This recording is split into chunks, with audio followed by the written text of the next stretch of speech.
तो 16 संस्कार का बात किया जाता है। पहला संस्कार है गर्भधान संस्कार, preparation to invite divine consciousness.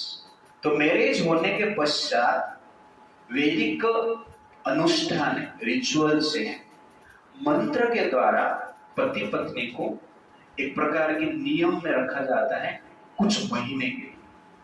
कहां पर कुछ महीना होता है, कहां पर कुछ साल होता है। उसके बाद जनरली संबंध स्थापित होगा और उससे जो संतान उत्पन्न होगा गॉडली क्वालिटी के साथ रहेगा। इसलिए मैरिज आज किया और कल आपका शुरू हो गया नाटक, तो उससे क्या मिलेगा आपको? राक्षसी मिलेगी। इसलिए मैरिज एक रेस्पॉन्सिबिलिटी। मैं आपको एक क्लू दे रहा हूं, ओके? तो शादी के पश्चात अनुष्ठान होना चाहिए। तो आप ब्राह्मण को लेकर अनुष्ठान करना चाहिए, रिचुअल्स करना चाहिए। गर्भधारण संस्कार जो शास्त्र में वर्णन है कुछ नहीं है। तो हरे कृष्णा के प्रिंसिपल के अनुसार तो आपको एटलीस्ट 1 साल तक सीरियसली जनरली 32 माला करना चाहिए। 64 राउंड्स भी आप कर सकते हैं। और उसके साथ साथ प्रतिदिन भागवत 2 घंटा पढ़ना चाहिए, 2-3 घंटा पढ़ना चाहिए। उसके साथ साथ 1 साल तक साधु संत का सेवा करना चाहिए और गीता भागवतम का श्रवण करना चाहिए, दोनों पति पत्नी मिलकर। इस प्रकार 1 साल का अनुष्ठान करने के पश्चात जनरली क्या करना है? संबंध स्थापित करना है। उसके बाद जो संतान उत्पन्न होगी कौन आएगा? गॉडली क्वालिटी के साथ आएगा।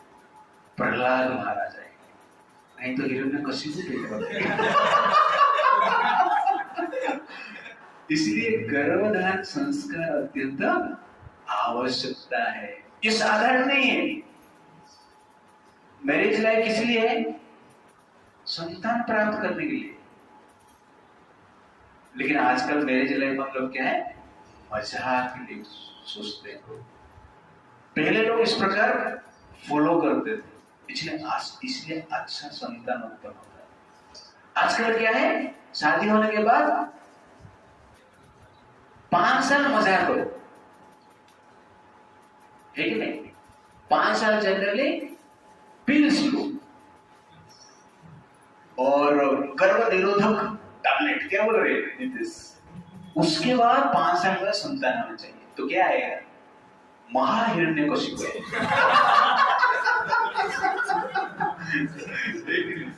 प्रहलाद नहीं है। ये जनरली संसार में प्रॉब्लम है। मैं कभी कभी सोचता हूँ हम इतना प्रचार करने की प्रयास कर रहे हैं, बच्चे आते क्यों नहीं? बाद में ये जो मैंने पढ़ा अभिजातस्य Bharat,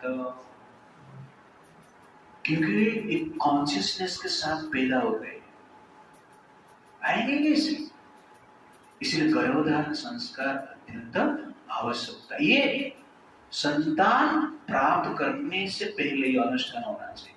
that is very very important. पहला संस्कार क्या है? गर्भधारण। गॉडली संस्कार चाहिए तो ये कार्य हमें करना चाहिए।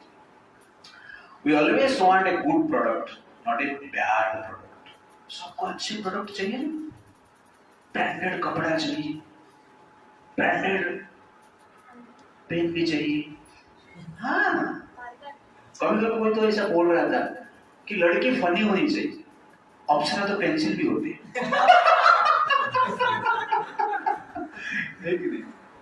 तो कहने का अर्थ है कि सबको क्या चाहिए?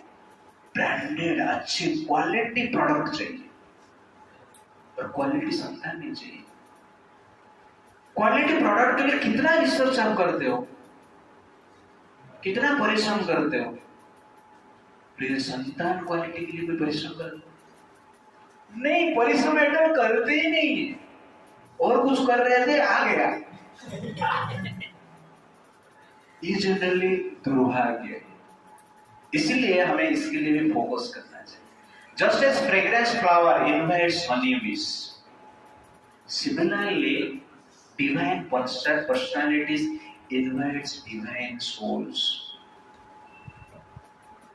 Just as dirty places invites mosquitoes, similarly personality with a dirty consciousness invites demons.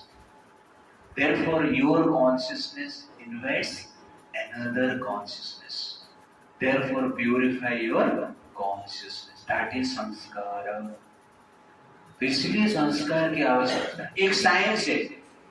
पूरा दुनिया में सब लोग सोच रहे हैं कि संसार में पीस चाहिए, लेकिन पीस का जो रूट है, संस्कार है, गर्भधान संस्कार है, उसको भी फॉलो करता है. इसलिए पीस नहीं मिलेगा. आपको अच्छे प्रोडक्ट मिल सकता है जीवन में, आप अच्छे ड्रेस प्राप्त कर सकते हैं, अच्छे कार हो सकता है, अच्छा बंगलो हो सकता है, अच्छा रोड हो सकता है, अच्छा कम्युनिकेशन सिस्टम हो सकता है, अच्छा स्मार्टफोन हो सकता है, पर अच्छा आदमी किधर मिलेगा? हर चीज के लिए तो आपको रिसर्च किया, आपने क्वालिटी चेक किया, आपने क्वालिटी एश्योरेंस आपने रखा है, क्वालिटी चेकिंग ऑफिसर आपने बनाया है, लेकिन संतान प्राप्त करने के लिए क्वालिटी लाइफ हमने नहीं जिया. इसलिए पिता माता का जो कॉन्शियसनेस है डायरेक्टली इफेक्ट क्या करता है? किसके ऊपर? संतान के ऊपर इफेक्ट करता है. कश्यप मुनि जो कि प्रजापति ब्रह्मा जी से भृगु महर्षि के पुत्र कश्यप, उनके अनेक वाइफ थे, उसमें दीति और अदिति प्रमुख थे. दीति से जो पैदा हुए उनको दैत्य कहा जाता है, अदिति से जो पैदा हुए उनको आदित्य कहा जाता है. आदित्य मतलब देवता, 12 आदित्य है. ओके, भगवान विष्णु के अवतार है. बट जो इंद्र है वो भी अदिति के पुत्र, देवता जो है अदिति से. तो क्यों कश्यप एक ही पिता है, लेकिन दीति से दैत्य है और अदिति से आदित्य है, देवता है. ऐसा क्यों? तो पहले अदिति से संतान हो, तो अदिति से संतान हो गया, दीति के मन में ईर्ष्या की भावना है कि मुझे भी संतान चाहिए. और कश्यप मुनि यज्ञ कर रहे थे संध्या के समय में, वहां पर दीति कश्यप मुनि के पास जाती है, वो कहती है मुझे अभी संतान चाहिए. कश्यप मुनि कहते हैं गर्भधान का संस्कार का व्यवस्था है, इस प्रकार का नियम है, फॉलो करो, उसके बाद आपको संतान में प्रदान करूंगा. नहीं, मुझे अभी चाहिए. कश्यप मुनि को समझे, वो सुने. कश्यप मुनि बैठ के स्वाहा कर रहे थे. दीति का मन जनरली ऐसा रहेगा, तुरंत संतान चाहिए, इस प्रकार विचार से पीड़ित था. संध्या के समय था, कश्यप मुनि को वहां से उठाए, खींच के लिए चल. और कश्यप मुनि उनके साथ गए. संध्या के समय में संबंध स्थापित हुआ. उसके बाद दीति ने कश्यप मुनि को पूछी कैसा संतान होगा? आपका संतान जो होगी एक राक्षस, पूरा संसार को पीड़ा दे. थोड़ा दुखी हो गए. राक्षस क्यों हो गए? क्योंकि संध्या का समय था और आपका चेतना भी ठीक नहीं, इसीलिए आपका चेतना एनर्जी से भरपूर था. संध्या का समय ये एप्रोप्रिएट टाइम नहीं है, शास्त्र में इसको लिखा गया है. और कभी भी बताऊंगा कौन सा टाइम में संबंध स्थापित करना है, अभी नहीं बता रहा. वो भी एक साइंस है, हंसने की बात नहीं है, एक साइंस है. आवश्यकता, इग्नोरेंस है, आप हिरण्यकशिपु को इन्वाइट कर लेंगे. इसलिए नॉलेज की आवश्यकता है, ये सब सिखाना चाहिए. रिप्रोडक्शन का जो सिस्टम सिखाते हैं ना बायोलॉजी में, लेकिन डायग्राम बना के ये होता है वो सिखाते हैं. एक ये सब सिखा, तुम सिखाओ नहीं सिखाओ, बच्चा पैदा होता ही नहीं, आवश्यकता ही नहीं सब. तो ये सब सिखाना चाहिए. तो दीति के गर्भ से जो संतान पैदा हुआ उसका नाम क्या है? हिरण्यक्ष और हिरण्यकशिपु, दोनों राक्षस पैदा. दुनिया में नंबर 1 राक्षस. उनसे बाद उसके बाद सब छोटे छोटे राक्षस है. सत्य युग में पैदा हुआ, कश्यप से पैदा हुआ. तो इतने संस्कारी, दीति भी संस्कारी है, दीति भी प्योर पर्सनालिटी है, बट उस समय में उनका चेतना गलत थी, नेगेटिव थी. और टाइम भी नेगेटिव था, इसलिए जो संतान उत्पन्न हुआ प्योर नेगेटिव संतान उत्पन्न हुआ। तब सोचिए एक छोटा कार्य नहीं है। दित्य और कश्यप तो कुछ समय के लिए संबंध किए, लेकिन जो प्रोडक्ट निकला दुनिया में हाहाकार मचा दिया, दुनिया को पीड़ा में डाल दिया।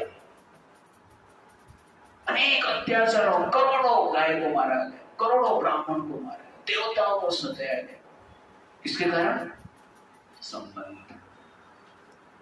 Wrong time, wrong consciousness. तो एक प्योर स्ट्रॉन्ग रॉन्ग पर्सन जन्म लेता है, पीड़ा का कारण है। तब सोचिए ये जो सेक्स से है संबंध स्थापित जिसको कहते हैं, ये साधारण नहीं है। आपको लग रहा है 1 मिनट का मजा मैंने कर लिया, लेकिन आपने दुनिया को सजा देने के लिए एक आदमी को पैदा कर दी, आपको भी आगे जाके सजा देगा, ठीक है नहीं? तो इसीलिए ये वेरी वेरी इंपॉर्टेंट, अभिजातस्य भारतीय। उसके बाद एक संस्कार है पुंसवान संस्कार। ये संस्कार कभी होता है जब माँ के गर्भ में बच्चा रहता है। गर्भ धारण करने से पहले संस्कार पता चल गया क्या करना है। आप लोग क्या बताया, सुना ना आपने? ओके, 1 साल नहीं हो रहा था 1 महीना करो, ओके। बट आवश्यकता है पुंसवान संस्कार। सेकंड संस्कार है माँ के गर्भ में जब रहते हैं, उसके लिए वैदिक अनुष्ठान है। बट हरे कृष्णा में गीता पढ़ो, भागवत पढ़ो, कीर्तन करो, जप करो और रॉन्ग थिंग के ऊपर ध्यान मत। दैट इज अ पुंसवान संस्कार। थर्ड संस्कार है सीमंत नयन संस्कार। ये बच्चा गर्भ में जब 6 महीना, 7 महीना, 8 महीने का रहता है, उस समय पे किया जाता है। इसके लिए वैदिक रिचुअल स्पेशल है। और कृष्ण कॉन्शियसनेस में हमारा जनरली क्या है, सेम एक्टिविटीज, ठीक है, सेम चैंटिंग, लेक्चर सुनना है, कीर्तन करना है, कथा सुनना है, क्या बोल रहे हैं, प्रसाद खाना है। तो बच्चे को प्रसाद भी मिलेगा, प्योर प्रसाद मिलेगा, तो इससे विचार अच्छा होता है। जात कर्म, तो ये जात कर्म जो रिचुअल्स है, जन्म के पश्चात जो भी रिचुअल्स होते हैं उसको जात कर्म कहते हैं। और नामकरण संस्कार जन्म के पश्चात 11th डे में, कहां पर 11th डे में करते हैं, कहां पर 21 डे में करते हैं, उड़ीसा में 21 डे में करते हैं। तो 11th डे हो या 20th डे में हो, नामकरण एक संस्कार है, उसको सोच समझ कर देना चाहिए। तो भगवान का नाम लेना चाहिए। आजकल लोग क्या है, अरे ज्यादा भगवान का नाम ही क्या है, कुछ नया देते हैं। ये मन का भ्रम, मन को क्या चाहिए, नया चाहिए। कृष्ण ज्यादा होंगे इसलिए कृष्ण नाम मत देना, कृष्ण कृष्ण कृष्ण नाम छोड़ देंगे, कृष्ण नहीं देंगे, और बाकी नाम सब देंगे। लेकिन हमें किसका नाम देना चाहिए, भगवान का ही नाम देना चाहिए। क्यों? वो मुक्ति का कारण। अजामिल ने कुछ संस्कार नहीं किया था, कोई संस्कार फॉलो नहीं किया था, लेकिन एक संस्कार को फॉलो किया। क्या है? नामकरण संस्कार। उसके घर पे जो साधु संत आए थे, उस समय पे उनके जो वाइफ थी, जो वेश्या थी, प्रोस्टिट्यूट थी, जाते जाते, क्योंकि साधु संत दयावान रहते हैं, इसलिए वो जानते हैं इनका परिणाम क्या होने वाला है, नरक में जाने वाले हैं। और नरक में कितने साल, कितने युग तक तड़पना है उनको भी पता है। जैसे साधु संत स्पेशल रिक्वेस्ट किए थे वो वैश्य कि आपकी संतान जो जन्म होगा उसका नाम क्या देना है, नारायण, नामकरण संस्कार। और ये संस्कार अजामिल को कितना पावरफुल, सोचिए। मजा आया ना, चिट्टू मिट्टू टिक्कू दे दे, बस हो गया। क्या रे टिक्कू, बस क्या रे चिट्टू, ठीक है, बस। ये नहीं होना चाहिए, ये साधारण चीज नहीं है। नामकरण संस्कार से आप जनरली मुक्त हो सकते, इसलिए भगवान का नाम लेना है। इसलिए हरे कृष्ण में जो भी दीक्षा दिया जाता है किसका नाम दिया जाता है? भगवान का नाम दिया जाता है। पार सखा दास, लेकिन महाभागवत दास, हरिगुरु दास, हेमरु दास, गौरांग दास, सब भगवान का नाम दिया जाता है। क्यों? हम कुछ भी नाम लेकर आ सकते हैं, बट पिता का नामकरण नहीं, संस्कार नहीं किया तो गुरु लिस्ट कर रहे हैं, तो इसलिए इम्पोर्टेंट है। तो आगे जाके क्या नाम देना है आप लोग अभी से सोच कर क्यों बाकी संस्कार नहीं हो रहे थे? ये संस्कार पावरफुल है, यू अंडरस्टैंड ना? हाँ, जिसका नाम नारायण है वो जनरल हिरण्यकशिपु जैसे काम कर सकता है, लेकिन पितामह का नारायण बोल बोल कर क्या हो सकते हैं? मुक्त हो सकते हैं। 6 संस्कार है।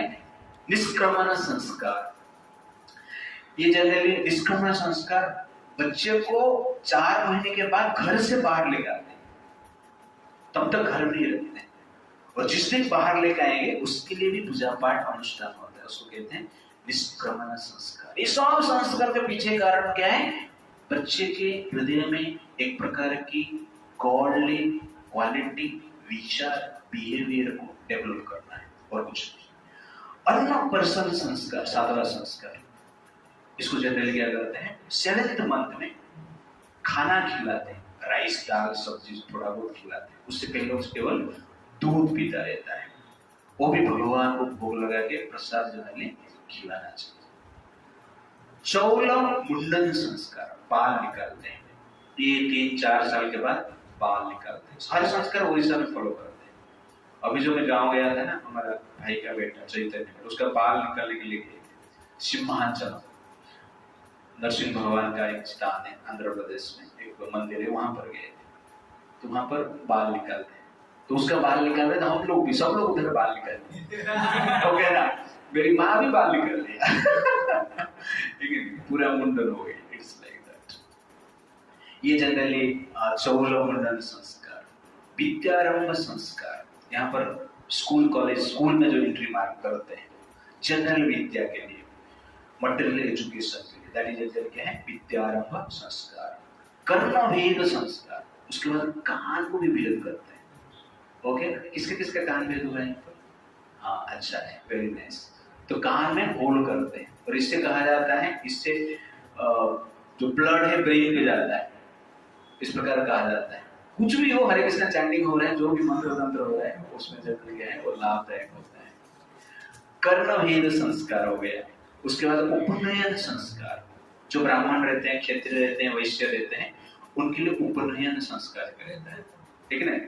ब्राह्मण थ्रेड डालते हैं, और उसके बाद वो गायत्री मंत्र जप करते हैं, वेद पढ़ने के लिए वो योग्य होते हैं। दैट इज एक्चुअली क्या है? उपनयन संस्कार। जो शूद्र होते हैं इस प्रकार डाल नहीं सकते हैं, लेकिन गले में क्या कर सकते हैं? एक धागा पहन सकते हैं, वो भी शूद्र है शूद्र के लिए। जो पहले आप देखिए, शूद्र हो, ब्राह्मण हो, क्षत्रिय हो, वैश्य, सबके गले में क्या रहता है? कुछ तो धागा रहता है, तो दैट इज एक संस्कार है। उसके बाद वेदारंभ संस्कार, तो वेद पढ़ने के लिए स्पेशली वो संस्कार किया जाता है, स्पिरिचुअल लाइफ में प्रगति करने के लिए। उसके पश्चात केशनी संस्कार, जो गुरुकुल में जाते हैं, मुंडन होते, फिर से बाल निकाल दिया जाता है, प्रतिदिन शेविंग हो गए रहते हैं, दैट इज एक्चुअली केशनी संस्कार।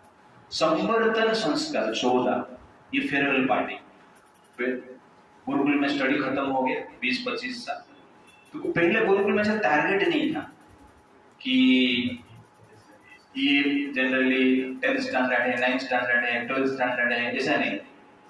आप एक्सपर्ट हो, जो भी करिकुलम है आपने मान लो 1 साल में खत्म कर दिया, 20 साल का स्टडी, 1 साल के बाद आप मुक्त। आपका 20 साल का स्टडी 15 साल में खत्म किया, 15 साल में आप जा सकते हैं।